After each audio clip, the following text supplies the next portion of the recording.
स्वागत है आप सभी का सीएनबीसी आवाज पर। आप देख रहे हैं खिलाड़ी नंबर 1, नया हफ्ता और हफ्ता वो भी एक्सपायरी वाला। भारतीय बाजारों में आज की जो शुरुआत हो रही है वो थोड़े से मिक्स्ड क्यूज के साथ 17,000 के आसपास ही हम इस समय ट्रेड कर रहे हैं। मिड कैप्स में हाँ थोड़ा सा दबाव है, लेकिन निफ्टी बैंक अब देखिएगा 39,354 के आसपास ट्रेड करता हुआ। Advance decline ratio courtesy mid caps negative territory में है। 3 गिरने वाले शेयर, 1 में तेजी की पोजीशन, लेकिन पूरी कोशिश आप कह सकते हैं निफ्टी की 17,000 को मेंटेन करने की। रिलायंस इंडस्ट्रीज का साथ है आज, उससे मदद मिली है। इसके अलावा डीवीज लैब डिफेंसिव काउंटर्स चल रहे हैं। डीवीज, सन फार्मा, डॉक्टर रेड्डीज, सिप्ला, ये कुछ शेयर हैं जहां पर खरीदारी होती दिखाई दे रही है। आज फार्मा कंपनियों में थोड़ा सा इंटरेस्ट आया है।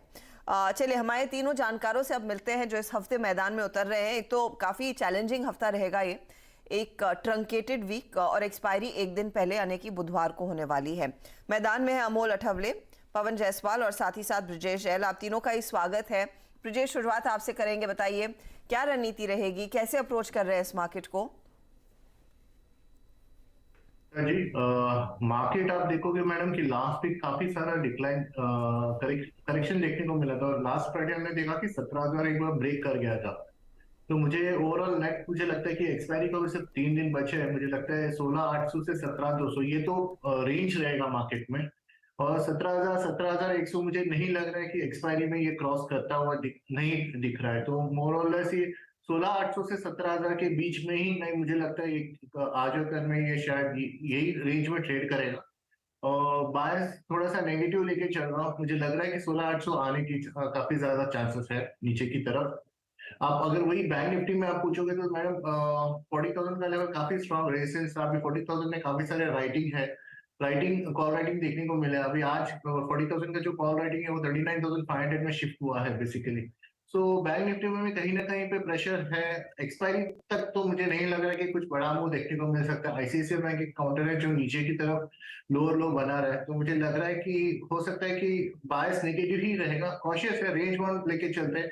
16,800 देख रहा हूँ मैं नीचे बैंक निफ्टी पे और 38,500 बैंक निफ्टी पे और 16,800 निफ्टी पे मैं देख रहा हूँ नीचे की तरफ।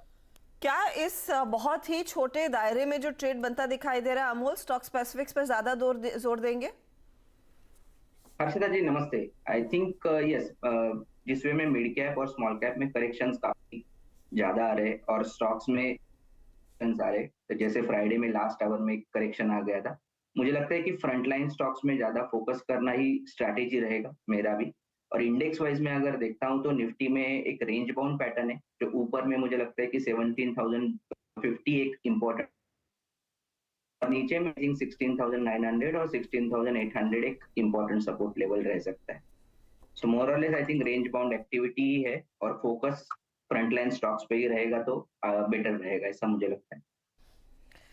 ओके, फ्रंटलाइंस पर ही फोकस। पवन, आपकी अप्रोच फ्रंटलाइन या मिड कैप्स? जी गुड मॉर्निंग। सबसे पहले ऑब्वियसली मार्केट तो थोड़ा साइडवेज में ही है और जिस तरह से हमारे साथी गेस्ट हैं उन्होंने बताया कि एक रेंज बाउंड लग रहा है 16,800 टू 17,200 और मैक्स 50 पॉइंट प्लस माइनस नीचे में और ऊपर में कह सकते हैं। तो रेंज बाउंड है, बायस निगेटिव है, स्ट्रक्चर भी निगेटिव है, बट मुझे लग रहा है कि ये वीक एक्सपायरी का वीक है तो हलचल रहेगी मार्केट में। तो ऐसे समय में हमारी जो O'Neill methodology of stock investing का जो फोकस रहता है वो ऐसे स्टॉक्स में रहता है कि जिसमें फंडामेंटल अच्छा हो, मोमेंटम अच्छा हो और रिलेटिव स्ट्रेंथ, रिलेटिव बेसिस पे स्टॉक आउट परफॉर्म कर रहा हो मार्केट को। तो हमारे ऐसे स्टॉक्स पे फोकस रहते हैं और ऐसे स्टॉक्स मिड कैप से भी निकल के आ रहे हैं हमारे सामने और लार्ज कैप से भी निकल के आ रहे हैं। बट बेसिकली हम ऐसे स्टॉक्स में फोकस करते हैं और मेरा फोकस भी इस वीक में ऐसे ही रहेगा कि जो स्टॉक रिलेटिवली स्ट्रेंथ दिखा रहे हैं और अच्छा परफॉर्म कर रहे हैं करंट मार्केट में। Fair enough. तो अब स्टॉक्स लेना शुरू करते हैं और हमारे जानकार फिर किस तरह के ट्रेड्स आइडेंटिफाई करके बैठे हैं उसका खुलासा हो जाएगा। पवन जी बताइए पहला ट्रेड। जी, तो सबसे पहला ट्रेड अगर मैं बात करूं तो जाइडस लाइफ है। जाइडस लाइफ अगर आप देखते हैं तो काफी अच्छा काफी दिनों से परफॉर्म कर रहा है और एक higher top higher bottom formation में ट्रेड कर रहा है, जितने भी की मूविंग एवरेजेस हैं उसके ऊपर है और आउट परफॉर्मिंग स्पेस में है कह सकते हैं, सेक्टर में भी और ओवरऑल मार्केट में भी। 484 485 के रेंज में करंट लेवल है। यहां से मुझे एक लगता है कि एक अच्छे कंसोलिडेशन के बाद मूव के लिए रेडी है और मे भी आने वाले कुछ दिनों में अच्छा मूव दे सकता है। तो 484 485 जो करंट लेवल है यहाँ पे एक अच्छी बाइंग सलाह रहेगी। 468 के आसपास का स्टॉप लॉस रहेगा, और मुझे लग रहा है कि स्टॉक में एक अच्छा मूव आता है, तो 515 से लेके 520 रुपए तक के लेवल्स तक के आराम से इसमें लेवल्स देखने को आने वाले कुछ दिनों में मिल सकता है। तो जो मेरी फर्स्ट पिक रहेगी इस वीक के लिए वो जाइडस लाइफ रहेगा। जाइडस लाइफ में एक तेजी का ट्रेड इस समय आ रहा है, खरीदारी करके चलेंगे। 515 का टारगेट और 468 स्टॉप लॉस। ब्रिजेश, आपका ओपनिंग ट्रेड?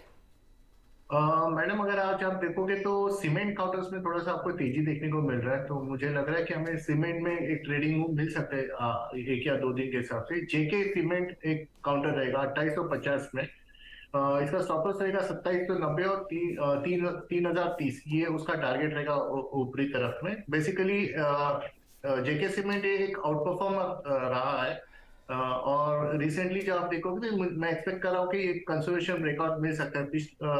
अगर आप इसमें एक फरवरी का भी वॉल्यूम ब्रेकआउट देखने को मिला था, तो नियर टर्म में मोमेंटम वाला पिक है, ट्रेडिंग पिक है 1-2 दिन के लिए, तो मुझे लगता है जेके सीमेंट में हमें ध्यान रखना चाहिए। ओके, तो जेके सीमेंट 3030 के लिए तेजी, 2790 स्टॉप लॉस का काम करेगा। यह है पहला ट्रेड ब्रिजेश की तरफ से। अमोल, आपका ओपनिंग ट्रेड? हर्षदा जी, मुझे बीपीसीएल एक अच्छा लग रहा है। 346 के आसपास अभी चल रहा है, टारगेट रहेगा 360 के आसपास, स्टॉप लॉस उसका रहेगा 340 के आसपास। एक अच्छे खासे रैली के बाद रिट्रेसमेंट लेवल पे स्टॉक है, और अगर मार्केट कंसोलिडेट भी होता है तो स्टॉक में एक अच्छा खासा बाउंस बैक आने के चांसेस काफी ब्राइट लग रहे हैं। सो टेक्निकल टेक्सचर अच्छा है, तो बीपीसीएल एक अच्छा लग रहा है एट करंट लेवल्स। ठीक है, फेयर इनफ। तो बीपीसीएल आपको पसंद आ रहा है, 360 आपके लिए टारगेट का काम करेगा, और स्टॉप लॉस 340 के आसपास रखे। यह है ऑयल मार्केटिंग कंपनी पर एक व्यू, तेजी की तरफ एक बीपीसीएल पर राय बन रही है। लगे हाथ अमोल, आपका दूसरा ट्रेड? मुझे डिवीज लैब अच्छा लग रहा है। 2850 2847 के आसपास अभी चल रहा है, टारगेट है उसका 2950 पोजिशनल पॉइंट ऑफ व्यू से, और स्टॉप लॉस उसका रहेगा 2805। एक रिवर्सल फॉर्मेशन हुआ है काफी दिनों के बाद, और एक रेंज में स्टॉक था काफी दिन, बहुत सारे दिन, बट आज एक लग रहा है कि जो बुलिश कैंडल फॉर्म हुआ है और एक रिवर्सल फॉर्मेशन भी फॉर्म हुआ है, तो मुझे लगता है कि ये जो मोमेंटम हुआ है, जो टेक्निकल सेटअप है, वो दिखा रहा है कि ये मोमेंटम कंटिन्यू रह सकता है। तो डिवीज लैब एक अच्छा लग रहा है with the price target of 2950। 2950 का टारगेट और 2805 का स्टॉप लॉस। पवन, आपका अगला ट्रेड? जी, सो जो मेरा सेकंड पिक रहेगा वो मिड कैप स्पेस से ही रहेगा, जी शिपिंग, ग्रेट ईस्टर्न शिपिंग। आप देखेंगे तो जो इसका ओवरऑल अप्रोच है हमारी ओनिल मेथोडोलॉजी का, जो स्टॉक का, वो काफी अट्रैक्टिव दिखाई दे रहा है। ईपीएस स्ट्रेंथ काफी अच्छा दिखाई दे रहा है, ग्रुप रैंक भी काफी अच्छा है, और रिलेटिव स्ट्रेंथ बेसिस पे भी स्टॉक अच्छा परफॉर्म कर रहा है। आप देखेंगे तो एक करेक्शन पिछले कुछ महीनों में देखने को मिला था, बट 200 डीएमए को सपोर्ट लेके फिर से वहां से ग्रेजुअली मूव होना स्टार्ट किया है। तो करंट लेवल पे जो 635-36 के रेंज में स्टॉक है, यहाँ पे एक अच्छी बाइंग अपॉर्चुनिटी निकल के आ रही है। यहाँ से मुझे लग रहा है कि एक अच्छा मूव बन सकता है 670-675 के लेवल्स तक का, और स्टॉप लॉस की बात किया जाए तो 608 रुपए का स्टॉप लॉस रहेगा। तो ओवरऑल स्ट्रक्चर पॉजिटिव लग रहा है। जो नेक्स्ट पिक है जी शिपिंग। ओके, जीई शिपिंग 670 का आप कह रहे हैं टारगेट रहेगा। तेजी का ट्रेड, मुझे याद है पिछले हफ्ते भी खिलाड़ी नंबर 1 के एक जानकार ने पिक किया था, आई थिंक इट वाज समित, जिन्होंने आइडेंटिफाई किया था। मोमेंटम पिछले हफ्ते से ही मैप हो रहा है इसमें। ब्रिजेश, आपका ट्रेड?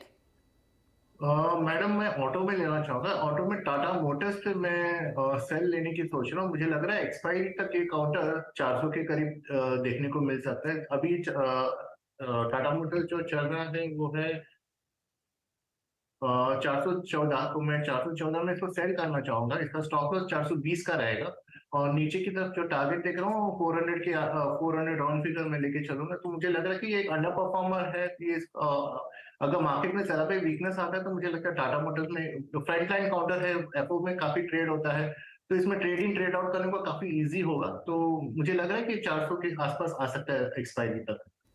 400 के आसपास आ सकता है ये काउंटर एक्सपायरी तक। 400 का टारगेट फिर, और 420 का स्टॉप लॉस। शॉर्ट साइड का ट्रेड है। चलिए काम करते हैं, लेते हैं एक छोटा सा ब्रेक। ब्रेक के बाद ऑफ कोर्स फिर देखेंगे एक जो ट्रेड बचा है वो क्या रहेगा, क्या तेजी का ट्रेड आएगा और या फिर मंदी के ट्रेड्स के साथ हमारे जानकार जाएंगे। बने रहिए।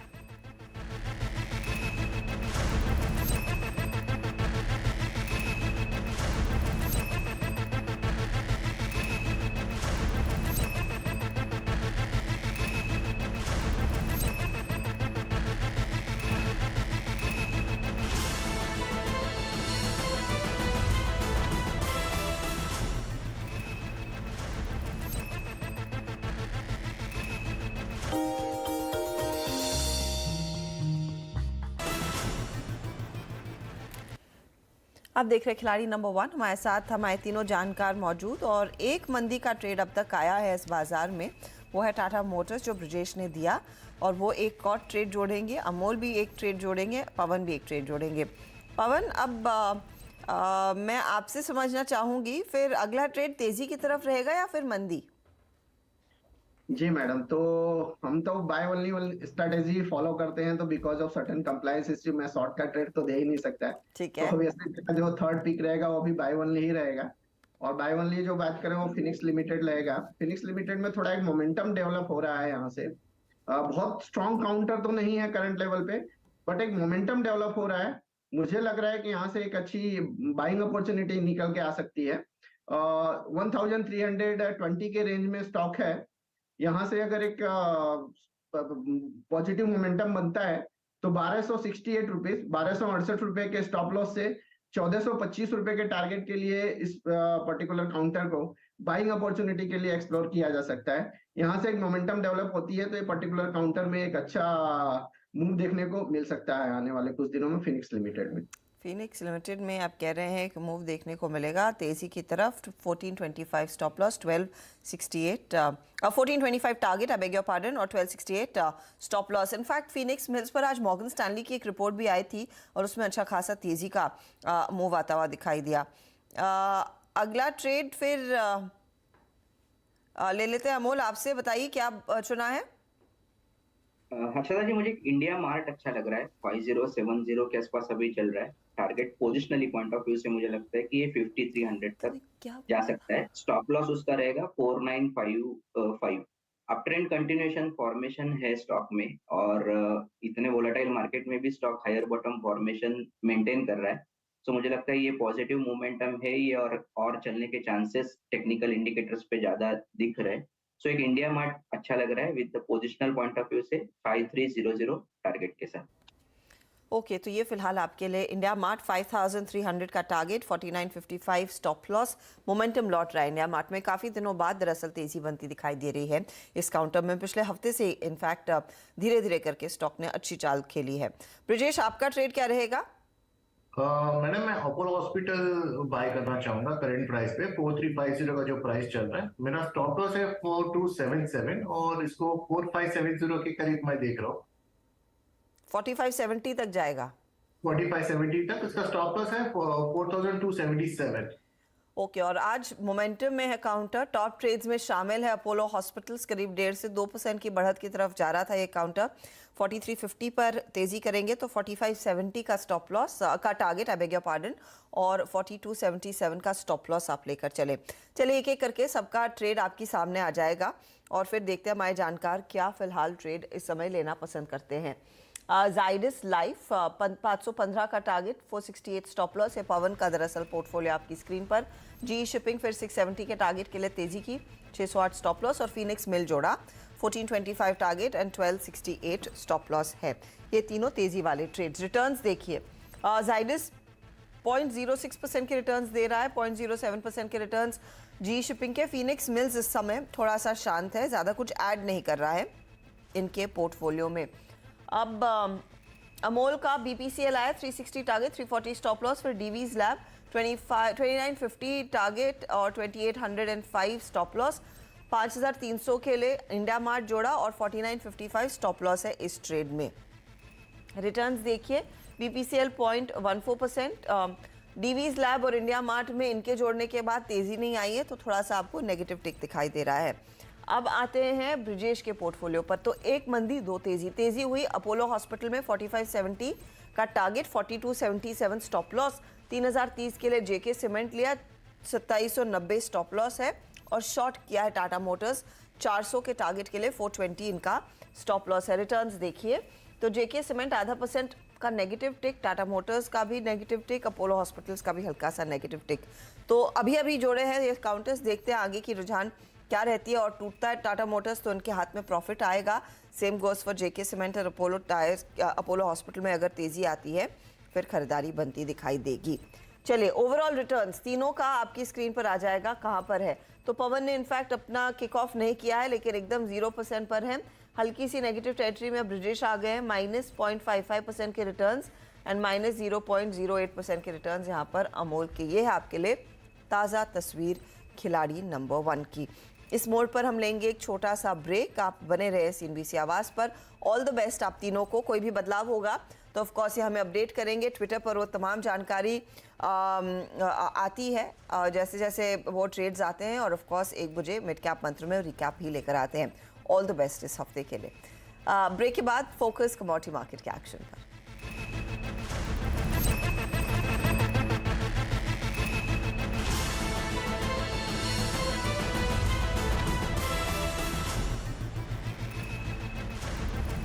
Mongia